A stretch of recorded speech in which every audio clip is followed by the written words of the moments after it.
kita butuh proses penerimaan diri yang cukup panjang. Pada Iya. waktu itu pertama kali saat apa ya, keluar lingkungan itu, keluar rumah gitu Iya. karena dulunya ngekos, ngelihat temen-temen, ada perasaan kok aku berbeda ya gitu kan. Heeh. Terus juga kok temen-temen kayak gini gitu Iya. kan.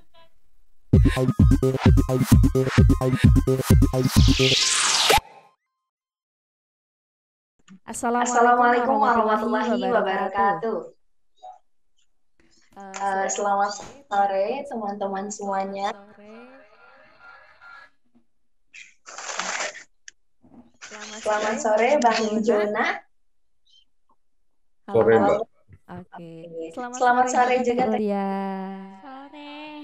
Oke, sebelum Sebelum berlanjut ke berlanjut ke ngobrol-ngobrol nih, ngobrol-ngobrol saya nih, ingin saya ingin bertanya bertanya terlebih terlebih dahulu dahulu kabar kabar dari dari Teh Ulia. Teh Gimana Ulia. kabarnya Gimana Teh? kabarnya Teh? Alhamdulillah sehat. Alhamdulillah Alhamdulillah sehat sehat luar luar biasa ya biasa Teh. ya Teh. Bang Bang Jona Jona gimana gimana kabar? kabar Bang? Baik, Mbak. Sehat. Alhamdulillah. Alhamdulillah luar biasa. Mudah-mudahan kita Mudah-mudahan kita semua semua bisa bisa diberikan diberikan kesehatan kesehatan oleh Allah oleh Allah Subhanahu wa Subhanahu wa taala. Ta'ala. Acara Acara ini ini acara acara jaringan jaringan Cirebon untuk kemanusiaan yang yang mana bekerja sama dengan Mubadalah dan juga beberapa lembaga akan akan berbicara terkait disabilitas ya Teh. Yang mana di sini juga kita berbicara terkait refleksi Undang-Undang Nomor 8 tahun 2016 terkait hak disabilitas itu sendiri, dan begitupun rencana aksi dari disabilitas di Kota Cirebon. Oke, langsung saja Kang, kita memiliki waktu 30 menit. 10 menit pertama yaitu akan dimantik oleh Bang Jona terkait refleksi Undang-Undang Nomor 8 tahun 2016 dan juga cerita tentang pengalaman perjalanan Bang Jona nih di Komisioner Nasional Disabilitas. Mangga Bang. Baik. Assalamualaikum warahmatullahi wabarakatuh. Salam sejahtera buat kita semua. Perkenalkan, nama saya Jonada Manik. Saya tunanetra sejak 2008 dalam kategori low vision. Jadi kanan saya sudah totally blind, sebelah kiri mata saya masih sedikit lah bisa melihat.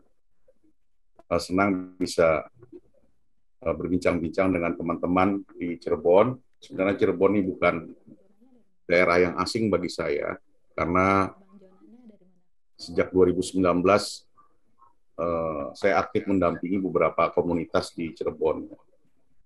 Nah, kalau pertanyaan pertama mengenai refleks tadi cerita mengenai komisioner, ya sampai sekarang alhamdulillah saya sudah di 14 nama, sedang menunggu keputusan dari Bapak Presiden untuk 7 nama yang diputuskan oleh beliau.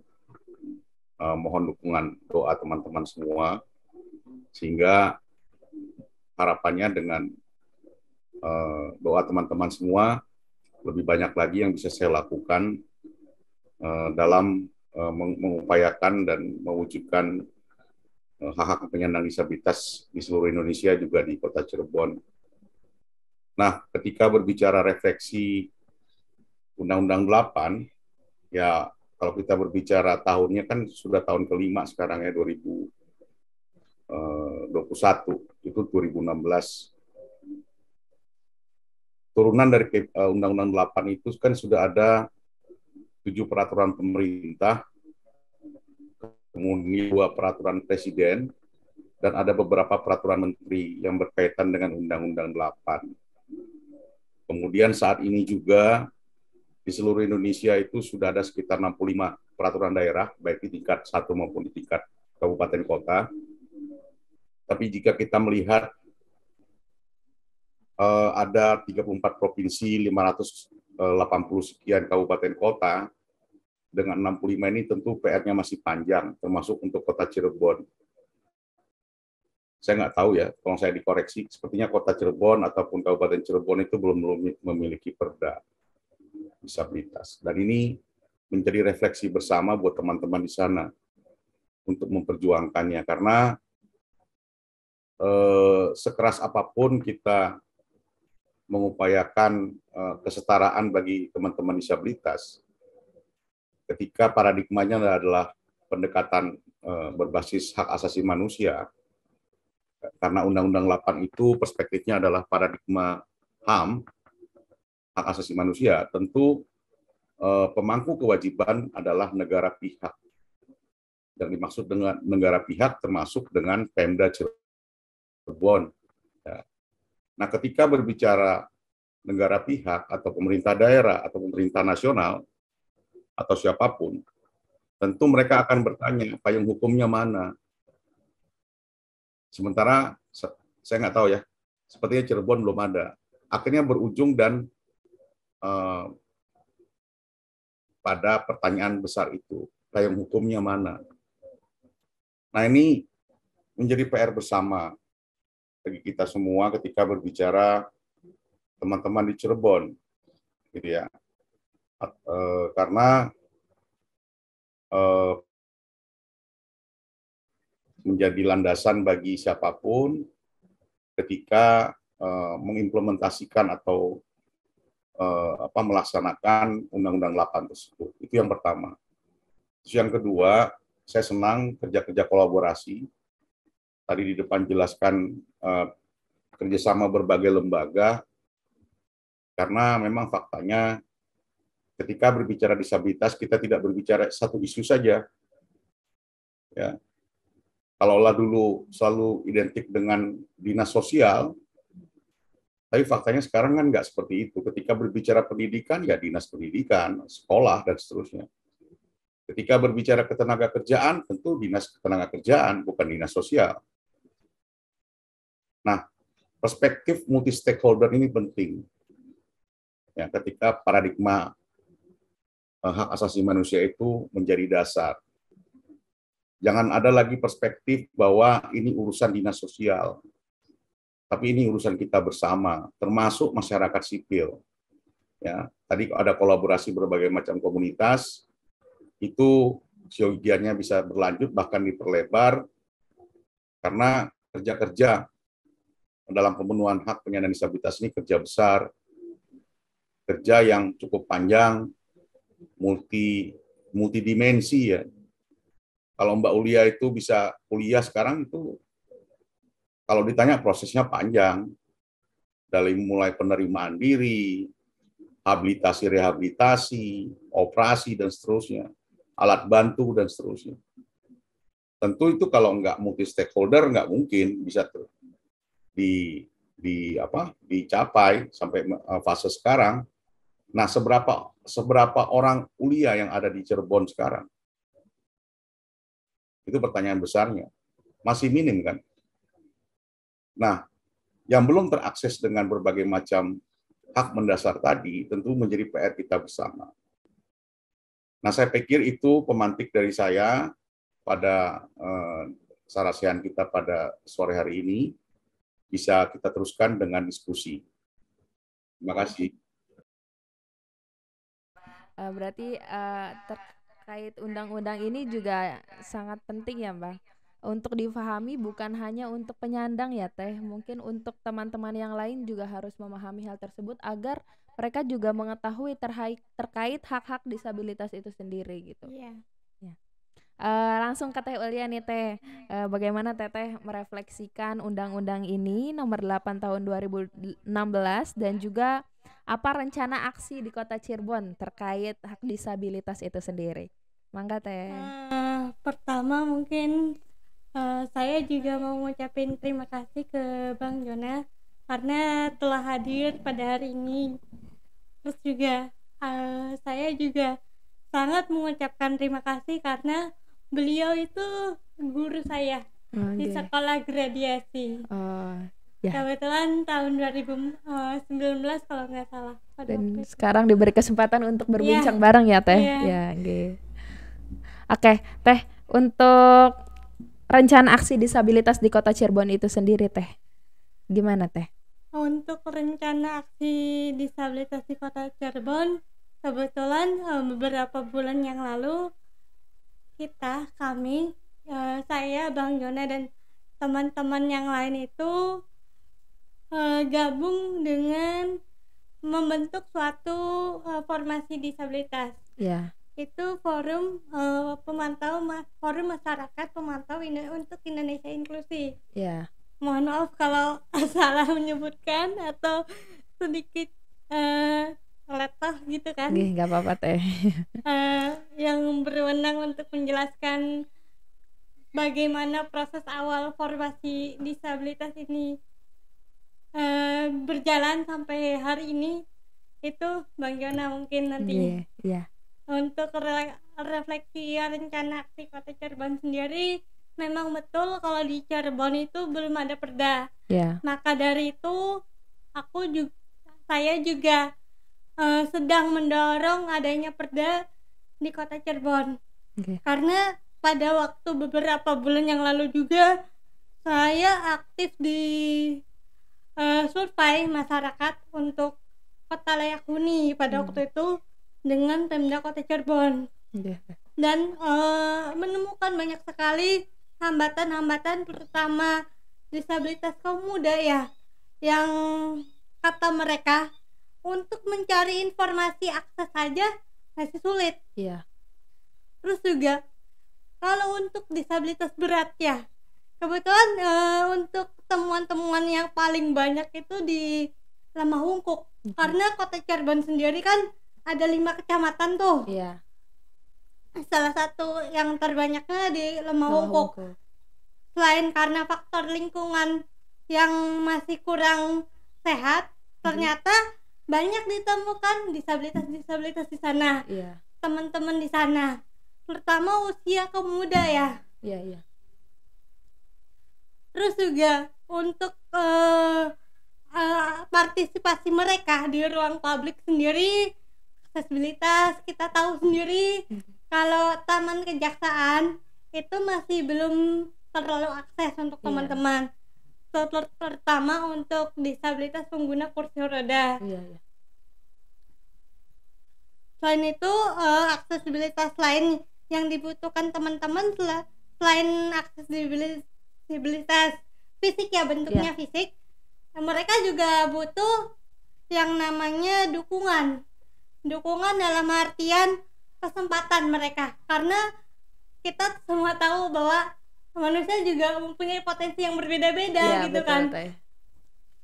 Maka dari itu ya sangat diharapkan banyak orang kalau semisal ada perda disabilitas di Kota Cirebon, alangkah baiknya kita bentuk bareng-bareng, selain dari kolaborasi organisasi disabilitas di Kota Cirebon, kita juga bisa berkolaborasi dengan jaringan-jaringan yang ada di Cirebon. Karena keberagaman itu menurut saya itu bukan persoalan untuk organisasi disabilitas, tapi persoalan milik kita semua gitu kan. Bagaimana kita merasa nyaman gitu kan, terus juga merasa saling memiliki satu sama lain. Karena saya sendiri mempunyai suatu prinsip bahwa stigma atau sel stigma manusia itu nggak cuma dimiliki disabilitas saja, tapi semua orang gitu. Oke teh, berbicara terkait perda yang ada di Cirebon, tadi kan ya alangkah lebih baiknya perda itu didorong bersama-sama, bukan hanya di teman-teman yang penyandang disabilitas, tapi jaringan-jaringan ataupun lembaga-lembaga yang ada di Cirebon.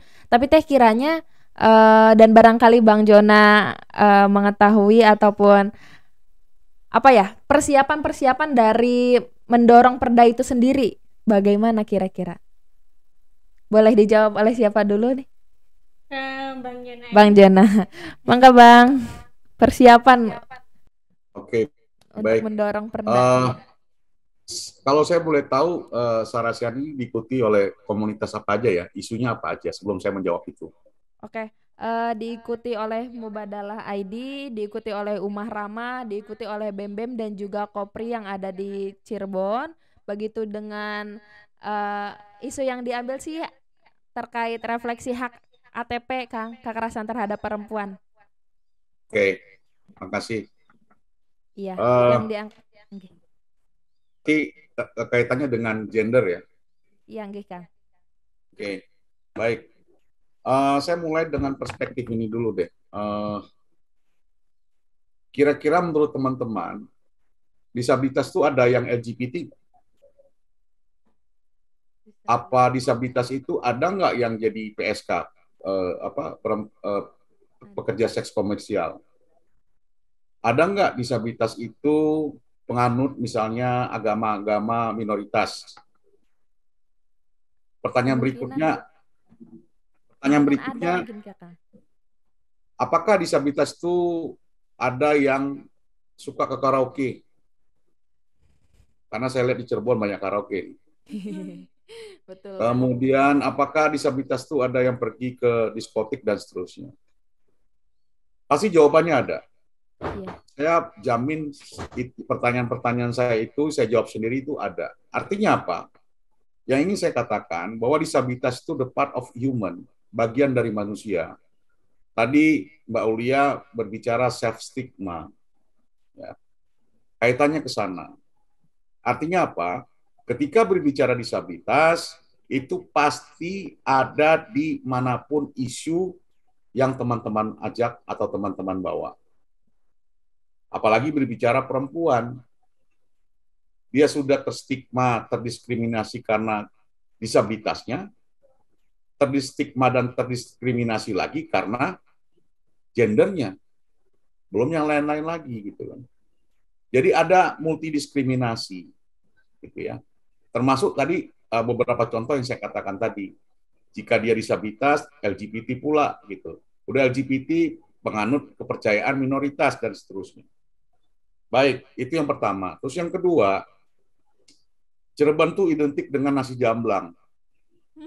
Iya, Betul. Betul Bang. Nah, saya ada favorit saya itu di dekat apa itu saya lupa, Mangdul ya kalau nggak salah ya. Manggul. Nasi jamblang Mangdul atau siapa sih yang ngetop banget itu di sana? Iya, iya betul Bang. Nah, di depan itu Masih ada ingat trotoar. ya? Ada trotoar di situ ya. Dan Iya. di trotoar itu ada garis panjang warna kuning. Sesungguhnya garis panjang warna kuning itu adalah namanya guiding block. Itu teksturnya beda dengan trotoar. Coba teman-teman rasakan. Itu adalah alat pemandu bagi kami tunanetra ketika berjalan di trotoar. Ya. Ketika saya makan di sana, saya senang, oh udah ada guiding block. Tapi ketika saya berjalan di trotoar itu, di atas guiding block yang berwarna kuning itu, ada kursi, ada yang jualan, dan seterusnya. Artinya apa? Tadi Mbak Ulia berbicara aksesibilitas. Aksesibilitasnya sudah ada bagi tunanetra. Tetapi apakah tepat penggunaannya? Kok ada kursi di situ buat ruang tunggu? Kok ada yang jualan, dan seterusnya. Belum yang lain lagi kalau kita berbicara fakta yang ada di kota Cirebon. Nah, ketika pertanyaannya siapa dan caranya bagaimana memulai perda tersebut. Artinya apa? Dari berbagai macam hal yang saya katakan tadi, di situ ada kebutuhan. Kebutuhannya apa? Mungkin Pemda Cirebon bikin guiding block itu, ya udah yang penting gue bikin karena standar membuat trotoar harus seperti itu, dan seterusnya. Tetapi setelah itu apa? Apakah ada sosialisasi? Bahwa itu sebenarnya adalah tempat jalannya tunanetra? Enggak kan? Bahkan ketika saya tanya, waktu itu mohon maaf, Kota Cirebon itu sering juga ada yang jualan itu ya, sendok yang dari kayu, buat nasi ya, dan seterusnya buat penggorengan. Saya tanya, Kang ini apa sih? Kayaknya sih hiasan dibilangnya gitu. Artinya apa? Perspektifnya nggak tepat. Dibilang yang warna kuning itu hiasan, biar bagus katanya trotoarnya. Ini kan menyedihkan ya. Ada kemauan pemerintah untuk membuat aksesibilitas, tetapi nggak tepat guna gitu. Perspektifnya nggak dapat.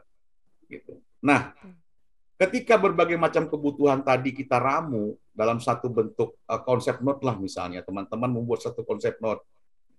Kalau Mbak Ulia ingat pada saat kita belajar gradiasi atau formasi, ada yang namanya fenomena disabilitas ya Mbak Ulia ya? Iya. Nah, fenomena itu dikumpulkan, dikompilasi. Itu bentuknya pasti itu adalah berbicara permasalahan. Mungkin juga tahu. Permasalahan-permasalahan itu berujung pada kebutuhan. Kebutuhannya apa? Perda tadi. Apalagi saya dengar ada dari akademisi dan seterusnya. Duduklah dalam satu meja, cari fenomena disabilitasnya seperti apa, dan ketika berbicara memulainya dari mana, mulailah dari fenomena itu, kita ramu, sehingga berujung pada, oh, kita butuh peraturan daerah.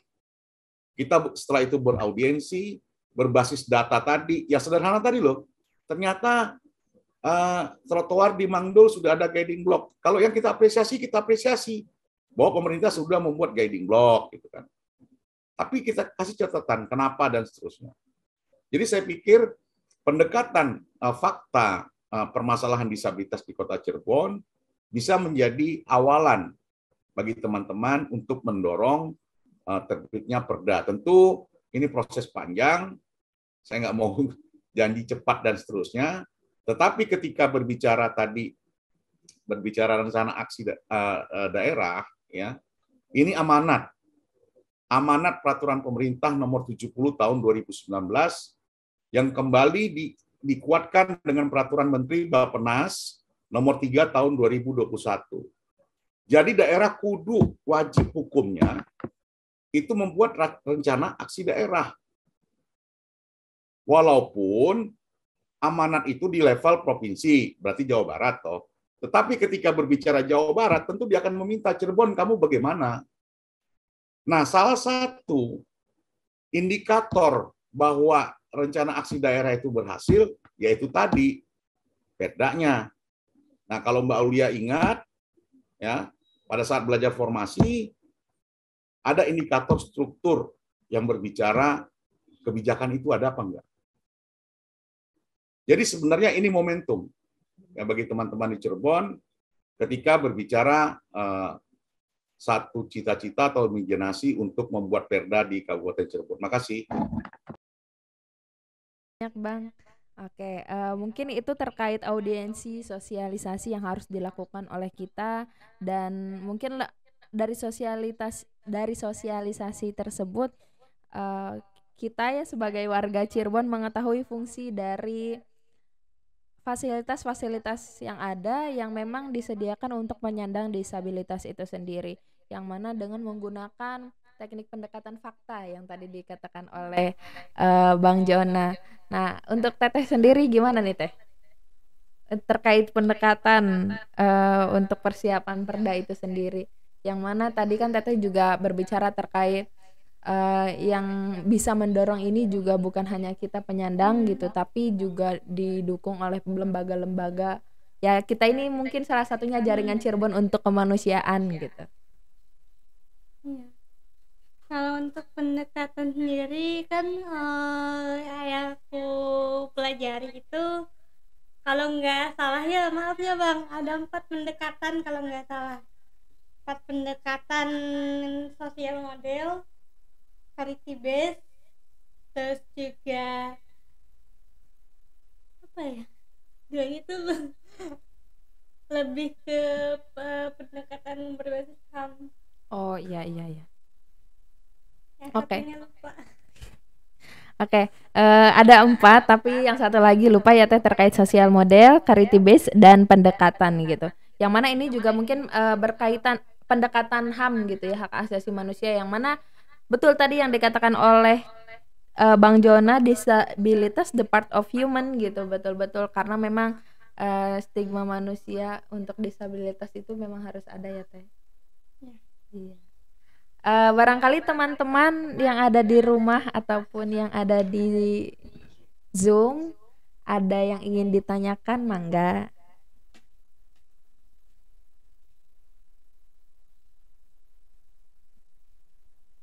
Teman-teman yang ada di link Zoom, apakah ada yang ditanyakan?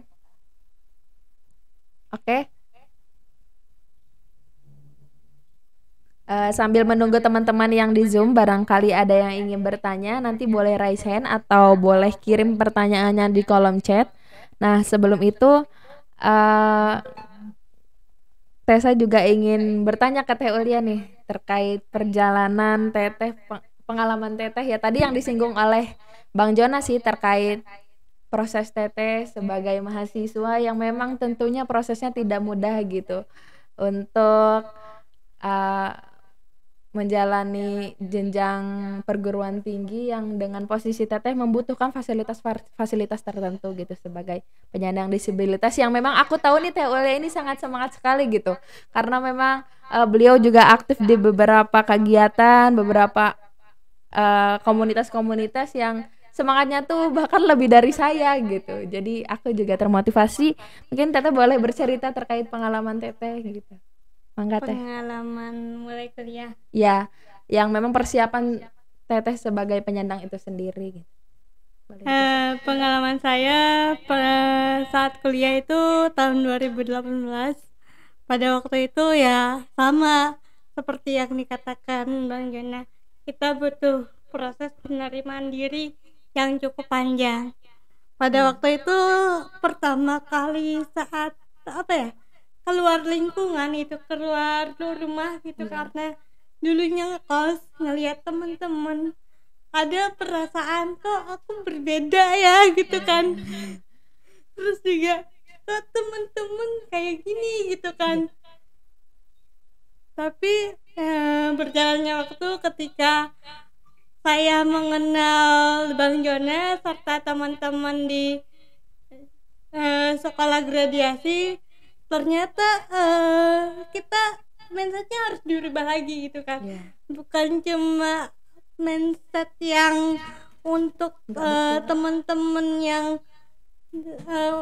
sebaya gitu kan, tapi juga mindset kita, bagaimana kita harus mencintai diri kita gitu kan, mencintai diri kita yang berbeda tapi unik gitu. Betul, pasti perjuangannya sangat luar biasa sekali ya Teh, proses penerimaan. Dan waktu itu aku ingat betul kata-kata Bang Jona. Kalau nggak salah dalam bahasa Inggris, tapi aku lupa. Sedikit pemantik semangat pada waktu perjalanan proses pengalaman bagaimana memahami diri sendiri. Terus juga dari proses sekolah gradiasi ternyata mindset aku yang harus dirubah gitu kan. Mindset dalam artian pandangan ke orang-orang gitu. Bagaimana kita harus menunjukkan suatu kelebihan menjadi sebuah tantangan buat kita gitu kan. Karena setiap kita juga memerlukan yang bagi proses pencapaian diri. Iya, betul. Wah, luar biasa sekali ya Teh Ulia ini Bang, karena memang ya karena aku kenal Teteh dengan semangatnya gitu, dengan giroh yang memang mengangkat isu-isu terkait hak-hak dari disabilitas itu sendiri di Kota Cirebon nih Bang Jona. Terakhir deh saya ingin bertanya juga ke Bang Jona terkait pengalaman Bang Jona di Komisioner Nasional Disabilitas nih yang memang sangat unik gitu pada saat memperjuangkan hak-hak disabilitas itu sendiri. Saya belum jadi komisioner. Oke Kang, mudah-mudahan jadi doa berarti. Amin. Doa teman-teman semua. Pertama, saya selalu menebar keyakinan ya, bahwa setiap disabilitas itu punya potensi, pasti punya potensi. Kalau tadi Mbak Ulia berbicara ada disabilitas berat ya, mungkin multidisabilitas ya, sudah buta, bisu pula, tuli pula, dan bisa berjalan, nah kan itu berat banget gitu. Tetapi sesungguhnya setiap manusia itu punya potensi dan setiap manusia juga punya hambatan, itu pasti. Itu hukum pasti. Jadi konteks kesempurnaan atau konteks normal nggak normal itu nggak ada dalam konteks manusia. Menurut saya ya, dan saya selalu tebarkan pemikiran ini kepada siapapun yang saya temui. Nah, kenapa saya bilang seperti itu? Agama Samawi atau agama-agama yang kita tahu selalu mengajarkan bahwa makhluk yang paling sempurna itu siapa? Manusia tuh. Dia nggak sebutkan kucing atau pohon pepaya, tetapi semua menuliskan apa yang kita pelajari, makhluk yang paling sempurna itu manusia. Kenapa manusia disebut makhluk paling sempurna? Karena penciptanya yang sempurna. Bukan manusianya, tapi yang menciptakan itu sempurna. Dia tidak akan membuat ciptaannya itu jelek. Jadi jangan sekali-sekali melihat kuliah itu jelek gitu loh. Atau melihat siapapun jelek gitu. Karena sesungguhnya dia adalah ciptaan pencipta yang sempurna. Gitu. Nah, kalau saya ajak teman-teman berpikir sedikit, nggak adil banget. Nggak fair banget. Nggak fair kalau orang Sumatera bilang gitu ya. Tuhan yang kita yakini itu, kalau nyiptain saya yang buta atau kuliah yang seperti teman-teman lihat sekarang, dalam konteks nggak sempurna, nggak fair dong. Berarti kita menggugat pencipta kita. Nah, silakan direnungkan apa yang saya katakan tadi, direfleksikan, ya, sehingga terjadi perubahan paradigma kita semua ketika melihat siapapun, termasuk melihat saya dan Mbak Ulia. Bahwa kami punya potensi. Sekecil apapun manusia itu pasti punya potensi. Ya. Kenapa orang selalu bilang saya buta? Ya karena mayoritas orang nggak buta gitu kan. Kenapa Mbak Ulia di sebelah Mbak itu disabilitas? Karena di sekeliling Mbak Ulia itu non disabilitas. Jadi ada relasi mayoritas dan minoritas di situ. Kalau kita berbicara sosiologi lagi, ada relasi kuasa di sana. Jadi stoplah, berhentilah kita mengkotak-kotakkan manusia, karena sesungguhnya kita diciptakan sebagai manusia oleh pencipta yang sempurna. Itu yang pertama. Terus yang kedua, ketika berbicara apa yang sudah saya lakukan, ya saya bersyukur 2008, 2007 saya menjadi buta, tapi sejak saat itu pula, mungkin seluruh negeri ini saya sudah jalani sampai ke pelosok-pelosok, sampai ke kampung-kampung, ke desa-desa, pedalaman, bahkan wilayah terluar dari Indonesia. Mungkin juga semua ASEAN yang saya sudah kunjungi. Yang ingin saya katakan di sini adalah bukan masalah perjalanannya, tetapi bagaimana konsistensi kita untuk mewujudkan kesetaraan dan inklusivitas di semua tatanan masyarakat. Ya. Bukan berarti mesti sama antara Mbak Ulia dengan Mbak moderator, enggak, tapi setara. Artinya setara apa? Ketika Mbak moderator bisa mengakses pendidikan tinggi, ya Mbak Ulia juga bisa. Gitu. Itu namanya setara. Gitu. Bukan sama. Nggak ada yang mesti disamakan. Tapi kesetaraan itu menjadi hakiki. Ketika kita berbicara bahwa, tadi Mbak Ulia berkata, ada keunikan. Jadi ada caranya sendiri ketika Mbak Ulia mengakses pendidikan tinggi. Nggak semuanya sama kan? Termasuk non-disabilitas antara satu sama yang lain juga kan berbeda-beda. Nah, ketika kita melihat kesetaraan itu sebagai suatu harga mati, tentu inklusivitas itu akan segera tercapai.